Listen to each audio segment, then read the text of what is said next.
Ang Panginoon ang iyong liwanag at kaligtasan. Ako po si Father Fiel Pareha at ito po ang ating segment, ang Daily Devotion, na kung saan tayo po ay magdarasal, magbabasa at magninilay kasama ng salita ng Diyos sa buong taon. Manalangin tayo. Sa ngalan ng Ama, ng Anak at ng Espiritu Santo. Amen.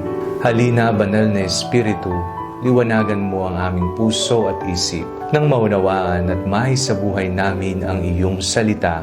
Amen.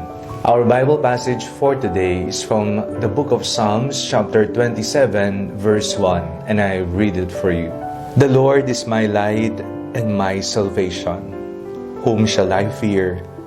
The Lord is the stronghold of my life. Of whom shall I be afraid?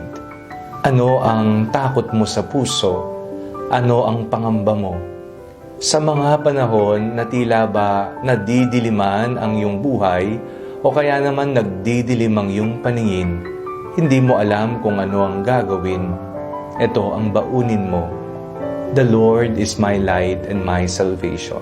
Sa tiyak na kapahamakan, ililigtas ka ng Panginoon. Sa panahon ng kasalanan at tukso, ililigtas ka ng Panginoon. Siya ang ating tanglaw. Jesus is the light of the world. Sa liwanag ng Panginoong Jesucristo, lahat ng nadidilaman sa ating kalooban, sa ating pag-iisip, at sa ating kapaligiran ay magkakaroon ng kaliwanagan. At ang liwanag ni Jesus ay isang uri ng liwanag na nagliligtas.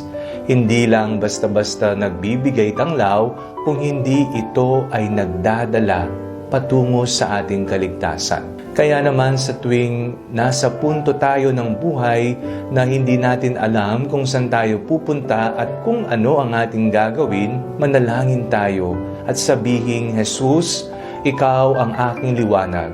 Jesus, Ikaw ang aking kaligtasan. Sa iyo, naroon ang kapayapaan. Sa iyong mga kamay, naroon ang aming kaluwalhatian. Manalangin tayo.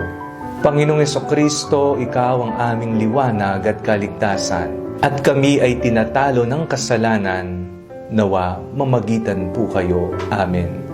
Sa ngalan ng Ama, ng Anak at ng Espiritu Santo. Amen. Huwag po ninyong kalimutang i-like ang video ito, mag-comment po kayo and share it with your family and friends. Ang Panalangin Bago Matulog ay may sariling Facebook page na po. Huwag niyo pong kakalimutang mag-like o mag-follow dito. And do not forget to subscribe to our YouTube channel. I-click niyo lamang po ang link na nasa description ng video ito o kaya naman po just search Father Fiel Pareha. God bless you po.